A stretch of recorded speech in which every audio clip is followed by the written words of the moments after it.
வணக்கம். மாநில செய்திகள் வாசிப்பவர் ஷியாமளா.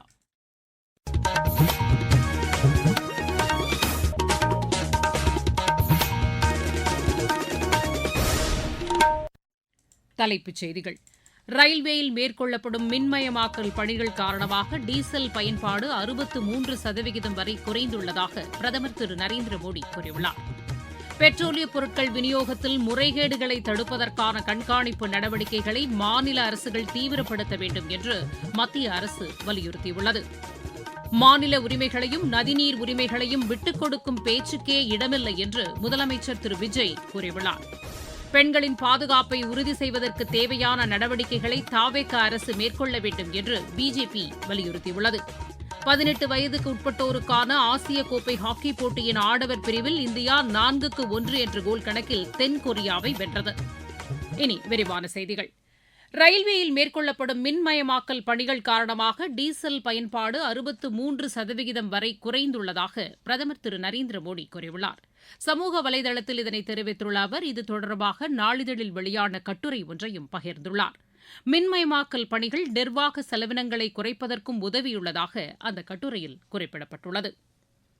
நடைபாதை வியாபாரிகளுக்கு இதுவரை 800 கோடி ரூபாய் அளவிற்கு கடன் மானியம் மற்றும் ஊக்கத்தொகை விடுவிக்கப்பட்டுள்ளதாக மத்திய அரசு கூறியுள்ளது. 6 ஆண்டுகளுக்கு முன்னர் தொடங்கப்பட்ட இந்த திட்டத்தின் கீழ் 75 லட்சத்திற்கும் மேற்பட்ட நடைபாதை வியாபாரிகள் பயனடைந்துள்ளதாக மத்திய அரசின் செய்திக்குறிப்பு தெரிவிக்கிறது. அவர்களுக்கு 17,800 கோடி ரூபாய் அளவிற்கு கடன் வழங்கப்பட்டுள்ளதாகவும் அந்த செய்திக்குறிப்பில் குறிப்பிடப்பட்டுள்ளது. பெட்ரோலிய பொருட்கள் போதிய அளவில் கையிருப்பில் உள்ளதாக மத்திய அரசு மீண்டும் தெரிவித்துள்ளது. இன்று புதுதில்லியில் செய்தியாளர்களிடம் பேசிய பெட்ரோலியத்துறை இணைச் செயலர் திருமதி சுஜாதா சர்மா, நாடு முழுவதும் பெட்ரோல் மற்றும் டீசல் விநியோகம் சீராக நடைபெற்று வருவதாக தெரிவித்தார். சமையல் எரிவாயு சிலிண்டர்கள் விநியோகமும் சீராக நடைபெற்று வருவதாக அவர் கூறினார். பெட்ரோலிய பொருட்களை பதுக்குவோர் மீது கடும் நடவடிக்கை எடுக்கப்பட்டு வருவதாகவும் அவர் தெரிவித்தார். இது தொடர்பாக 1300க்கும் மேற்பட்ட சோதனைகள் நடத்தப்பட்டு இதுவரை 7 பேர் கைது செய்யப்பட்டிருப்பதாகவும் அவர் கூறினார்.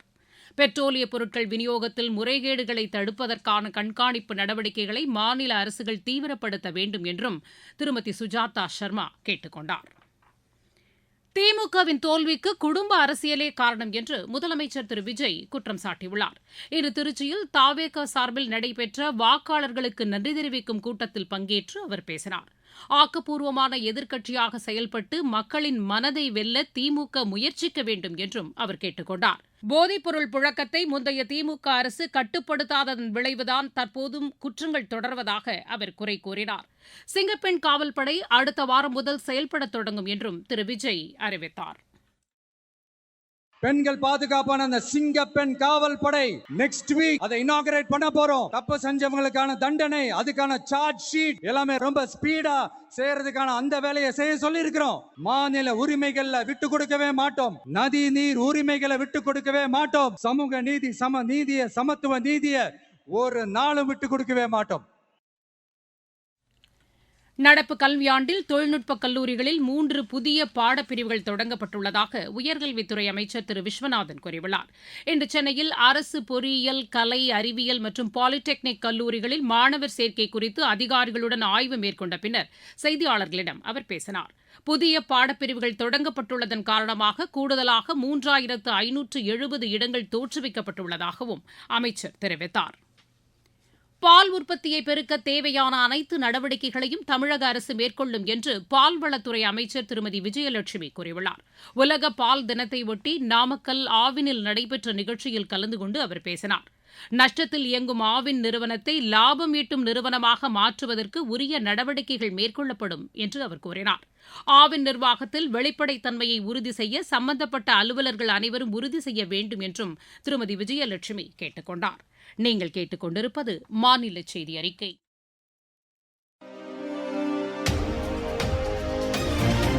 ஊரக வளர்ச்சிக்கான புதிய அத்தியாயம். வளர்ச்சியடைந்த இந்தியாவிற்கான ஊரக வேலைவாய்ப்பு உறுதி மற்றும் வாழ்வாதார சட்டம் ஜூலை மாதம் 1ஆம் தேதி முதல் செயல்பாட்டுக்கு வருகிறது. இந்த சட்டம் வருடத்திற்கு 125 நாட்கள் வேலையை உறுதி செய்கிறது. இதில் வாரந்தோறும் ஊதியம் வழங்கப்படுவது கட்டாயமாக்கப்பட்டுள்ளது. பணி முடிந்த 15 நாட்களுக்குள் ஊதியம் வழங்குவதை உறுதி செய்வதற்கான அம்சங்களும் இதில் இடம்பெற்றுள்ளன. ஊதியம் காலதாமதமாக வழங்கப்பட்டால் அதற்கான இழப்பீட்டுத் தொகைக்கும் இதில் வகை செய்யப்பட்டுள்ளது. வளர்ச்சியடைந்த இந்தியாவிற்கான பயணத்தில் மோடி அரசு தொடரும் சீர்திருத்த நடவடிக்கைகள்.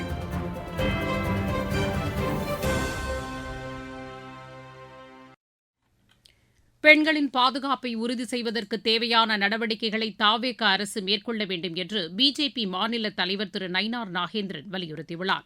இது தொடர்பாக இன்று அவர் வெளியிட்டுள்ள அறிக்கையில், தூத்துக்குடி மாவட்டத்தில் சிங்கப்பெண் அதிரடிப்படையில் உள்ள பெண் காவலருக்கு காவல் ஆய்வாளர் ஒருவர் பாலியல் தொந்தரவு கொடுத்துள்ளதாக எழுந்துள்ள புகார் அதிர்ச்சி அளிப்பதாக குறிப்பிட்டுள்ளார். பெண்களின் பாதுகாப்பை உறுதி செய்வதற்கு தொடங்கப்பட்ட படையில் உள்ள பெண்ணுக்கே இந்த நிலை ஏற்பட்டுள்ளதாக அவர் கூறியுள்ளார். இதுகுறித்து முழுமையாக விசாரித்து சம்பந்தப்பட்டவர் மீது கடும் நடவடிக்கை எடுக்க வேண்டும் என்றும் திரு நயினார் நாகேந்திரன் அந்த அறிக்கையில் கேட்டுக் கொண்டுள்ளார். தமிழகத்தின் பல்வேறு பகுதிகளில் உரிய அனுமதியின்றி இயங்கும் மதுபான கூடங்களை மூட தாவேக அரசு நடவடிக்கை எடுக்க வேண்டும் என்று அமமுக பொதுச் செயலாளர் திரு டிடிவி தினகரன் வலியுறுத்தியுள்ளார். இது தொடர்பாக இன்று அவர் வெளியிட்டுள்ள அறிக்கையில், சென்னையில் மதுபான கூடத்தில் நடனமாடியது தொடர்பாக ஏற்பட்ட மோதல் காரணமாக இளம் பெண் ஒருவர் கார் ஏற்றி கொலை செய்யப்பட்ட சம்பவத்தை சுட்டிக்காட்டியுள்ளார்.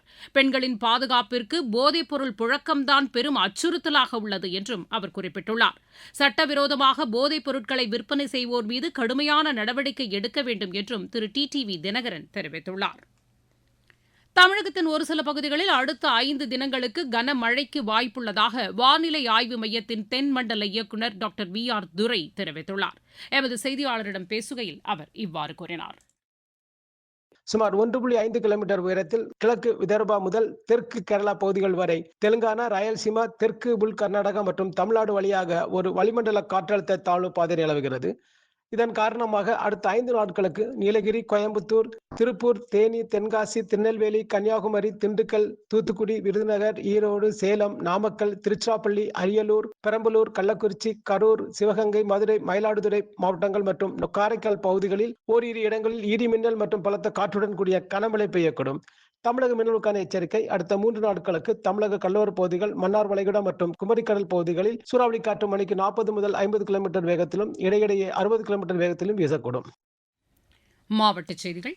தருமபுரி மாவட்டத்தில் கட்டமைப்பு வசதிகளை மேம்படுத்துவதற்கு உரிய நடவடிக்கைகள் மேற்கொள்ளப்படும் என்று ஆட்சியராக பொறுப்பேற்றுள்ள திரு சரவணன் கூறியுள்ளார்.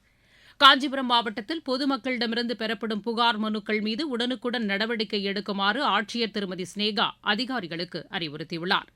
நெல்லை மாவட்ட ஆட்சியராக பொறுப்பேற்றுக் கொண்ட திரு ஆனந்த் மோகன் தாமிரபரணி நதியை தூய்மைப்படுத்த முக்கியத்துவம் கொடுக்கப்படும் என்றார்.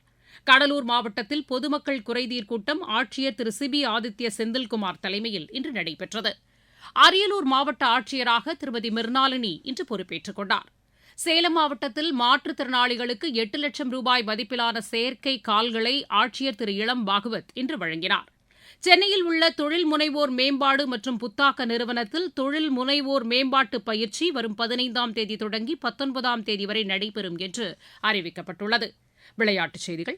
18 வயதுக்குட்பட்டோருக்கான ஆசிய கோப்பை ஹாக்கி போட்டியின் ஆடவர் பிரிவில் இந்தியா 4-1 என்ற கோல் கணக்கில் தென்கொரியாவை வென்றது. ஜப்பானில் நடைபெற்ற இப்போட்டியில் கேத்தன் குஷ்வாஹா 2 கோல் அடித்தார். வரீந்தர் சிங், ஷாருக் அலி தலா 1 கோல் அடித்தனர். பிரிஸ்டினா சர்வதேச டேபிள் டென்னிஸ் போட்டியில் இந்தியாவின் திவ்யான்ஷி பௌமிக் பட்டம் வென்றார்.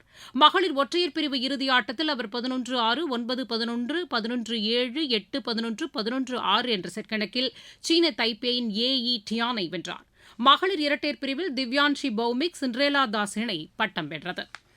நார்வே செஸ் போட்டியின் மகளிர் பிரிவு 6வது சுற்று முடிவில் இந்தியாவின் திவ்யா தேஷ்முக் 8.5 புள்ளிகளுடன் 2வது இடத்தில் உள்ளார். சீனாவில் நடைபெற்ற 20 வயதுக்கு உட்பட்டோருக்கான ஆசிய தடகள சாம்பியன் போட்டியில் 10 தங்கம் உட்பட 19 பதக்கங்களை வென்ற இந்திய அணிக்கு பிரதமர் திரு நரேந்திர மோடி பாராட்டு தெரிவித்துள்ளார். பிரெஞ்ச் ஓபன் டென்னிஸ் போட்டியில் இந்தியாவின் ஸ்ரீராம் பாலாஜி, பிரேசிலின் மார்சிலோ டிமாலினர் இணை கால் இறுதிக்கு முன்னேறியுள்ளது. மீண்டும் தலைப்புச் செய்திகள். ரயில்வேயில் மேற்கொள்ளப்படும் மின்மயமாக்கல் பணிகள் காரணமாக டீசல் பயன்பாடு 63% வரை குறைந்துள்ளதாக பிரதமர் திரு நரேந்திர மோடி கூறியுள்ளார். பெட்ரோலிய பொருட்கள் விநியோகத்தில் முறைகேடுகளை தடுப்பதற்கான கண்காணிப்பு நடவடிக்கைகளை மாநில அரசுகள் தீவிரப்படுத்த வேண்டும் என்று மத்திய அரசு வலியுறுத்தியுள்ளது. மாநில உரிமைகளையும் நதிநீர் உரிமைகளையும் விட்டுக் கொடுக்கும் பேச்சுக்கே இடமில்லை என்று முதலமைச்சர் திரு விஜய் கூறியுள்ளார். பெண்களின் பாதுகாப்பை உறுதி செய்வதற்கு தேவையான நடவடிக்கைகளை தாவேக அரசு மேற்கொள்ள வேண்டும் என்று பிஜேபி வலியுறுத்தியுள்ளது. 18 வயதுக்கு உட்பட்டோருக்கான ஆசிய கோப்பை ஹாக்கிப் போட்டியின் ஆடவர் பிரிவில் இந்தியா 4-1 என்ற கோல் கணக்கில் தென்கொரியாவை வென்றது. செய்தி அறிக்கை நிறைவு பெற்றது.